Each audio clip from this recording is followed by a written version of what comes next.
can't afford to host meals or provide comfortable accommodations. The community loses an active member because Patricia's time and money get consumed by housing maintenance rather than volunteer activities and social participation.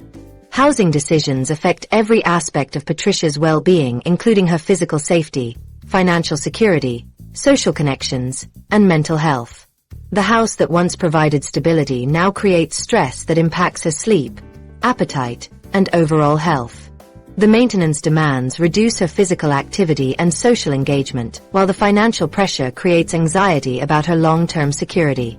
Early planning and exploring all available housing options can help seniors find suitable solutions before crisis situations force hasty decisions. Patricia's situation could improve through housing counseling services, reverse mortgage options, home modification programs, and community resources designed to help seniors age in place safely and affordably. Yet even when housing challenges are resolved, many seniors discover that the physical structure of their living situation represents only one piece of a larger puzzle about how to spend their remaining years meaningfully. The purpose void after retirement. Finding meaningful ways to spend time becomes the central challenge that determines whether retirement feels like freedom or imprisonment. James describes his retirement as a long weekend that never ends, and the phrase captures something most retirement planning never addresses. He retired 3 years ago from his job as a plant supervisor at a manufacturing company where he worked for 38 years. The farewell party was nice. The gold watch sits on his dresser.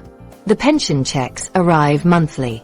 But the days stretch ahead of him like an endless corridor with no destination in sight. He wakes up at 6 a.m. because his body clock still runs on work time. But there's nowhere to go and nothing that needs his immediate attention. The loss of work identity creates an existential crisis that catches many seniors completely off guard. James defined himself through his professional role for nearly 4 decades. He was the guy who solved production problems, managed difficult employees, and kept the plant running smoothly during equipment breakdowns and supply shortages. Co-workers came to him for advice. His supervisors relied on his expertise. His paycheck reflected his value to the organization. Now he's just another retiree with no title, no responsibilities, and no clear sense of what he's supposed to do with the remaining years of his life. The daily struggle of finding meaning becomes overwhelming when career achievements feel distant and irrelevant to current reality. James spent decades building expertise in manufacturing processes, quality control, and team management. He could troubleshoot complex machinery, optimize production schedules, and navigate union negotiations. But these skills feel useless in retirement when nobody needs his knowledge and experience. The accomplishments that once brought satisfaction now seem like ancient history that has no bearing on his present circumstances. James represents a broader crisis affecting millions of retirees who discover that financial preparation doesn't address the psychological challenges of leaving careers that provided identity and purpose. Many seniors report feeling purposeless years after retirement, indicating that the adjustment period extends far beyond the initial transition. These aren't people who hated their jobs or couldn't wait to retire, but individuals who found meaning and satisfaction in their work roles. The structure that work provided disappears overnight, leaving James without the framework that organized his days and gave them direction. He used to have meetings to attend, problems to solve, and deadlines to meet. His calendar stayed full with training sessions, budget reviews, and project planning. Now his days have no external structure or built-in purpose. He can stay in bed until noon or watch television all day without anyone caring or noticing. The freedom he thought he wanted feels more like aimlessness. Social connections that developed through work relationships also vanish when James retires. His closest friendships were with colleagues who shared the daily challenges and victories of keeping the plant operating efficiently. They understood his work stories, appreciated his expertise, and included him in their professional and personal networks. Retirement severed these connections abruptly. His former co-workers moved on to new challenges, while James found himself excluded from the workplace community that had been his primary social environment. The challenge of reinventing yourself at 68 feels overwhelming when society views seniors as past their prime. James considers volunteering but worries that organizations will see him as out of touch with modern methods and technology. He thinks about starting a small business, but assumes potential customers will prefer younger entrepreneurs. The ageism he encounters makes him question whether he has anything valuable to offer in a world that seems designed for younger people. James's attempts to find new activities and interests get frustrated by his uncertainty about what brings him satisfaction. Work provided clear goals and measurable outcomes. He knew when he had succeeded and when he had failed.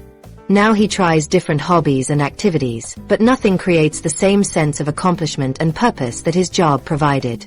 Gardening, woodworking, and reading fill time but don't fill the void left by meaningful work. Financial concerns limit James's ability to pursue activities that might provide purpose and fulfillment. His retirement income covers basic living expenses but doesn't allow for expensive hobbies, travel, or volunteer work that require significant financial contributions. He wants to take woodworking classes, but the equipment and materials cost more than his discretionary budget allows. He considers volunteering for organizations that require travel or special training but can't afford the associated expenses. The hidden depression that develops from feeling unneeded and unproductive affects James's energy and motivation in ways that compound his sense of purposelessness. He sleeps later because he has no reason to get up early. He skips meals because cooking for one person feels pointless. He avoids social situations because he doesn't know how to answer questions about what he's doing with his retirement. The depression feeds on itself, making it harder to find the energy needed to explore new sources of meaning and connection.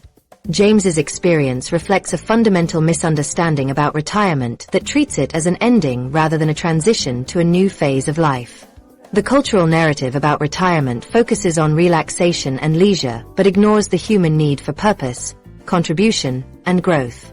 James didn't retire because he wanted to stop working, but because he reached the age when retirement was expected and financially feasible.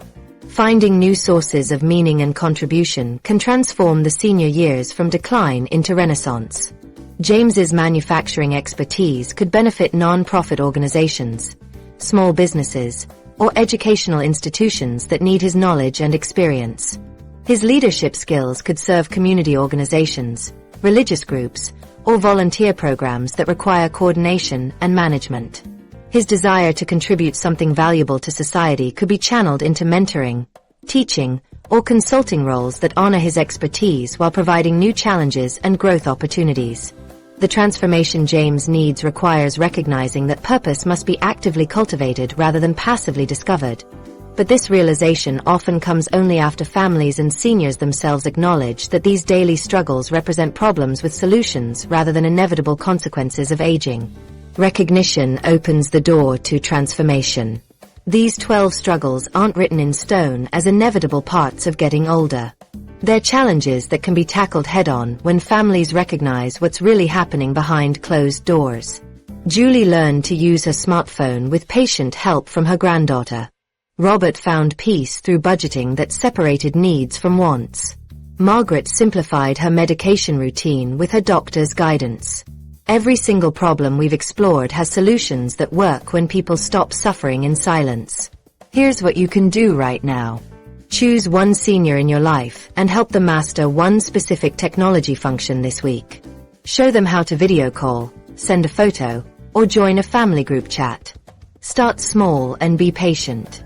Understanding these problems creates the foundation for building support systems that help seniors thrive instead of just surviving their golden years.